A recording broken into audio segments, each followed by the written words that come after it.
Lana Del Rey's Ultraviolence is the perfect example of a first house Saturn return. Hi, my name is Erin, I'm an astrologer, and this is a series where I go through celebrity Saturn returns through the houses so that you can better understand your Saturn return. Starting with a first house Saturn return, we have the queen Lana Del Rey, who basically went through her Saturn return in Scorpio all throughout the year 2014. Saturn return is a transit that everyone goes through between the ages of 27 to 30, and it's a time when Saturn tests you and asks you to grow up, take responsibility, and align more fully with your true self. For Lana, 2014 was a first house Saturn return, which has to do with public image and self-identity. And the fact that this return happened in Scorpio just added an extra intensity and darkness to it. There's a scrutiny, there's an aspect of things that people don't want to look at. So she's got a test to her public image, especially as it deals with darker themes, maybe the dark feminine.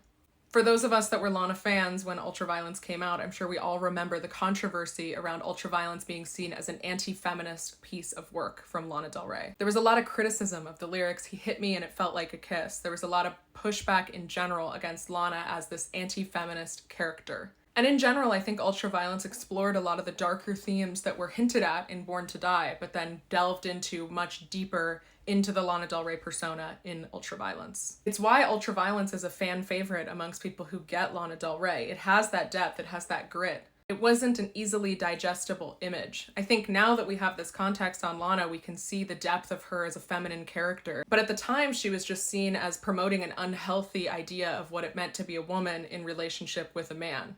And she got a lot of media scrutiny and she didn't respond to it super well all the time. There's famous interviews of her at the time where she said things like, "Feminism just isn't an interesting concept to me. I'm more interested in the future, in progress. This just isn't interesting." And it was just this back and forth of her trying to clarify herself and explain herself to the media who had no interest in understanding a dark, feminine, complex female character.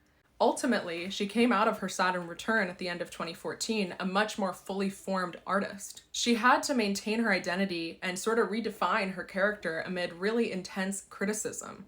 There was a lot of external judgment and people who wanted to misunderstand her and ultimately paint her as a character that she wasn't, and create a public image for her that wasn't aligned with who she really was as an artist. Ultimately, Lana's first house Saturn return was about owning her artistic identity, even when it was controversial, and stepping into herself as an artist more fully.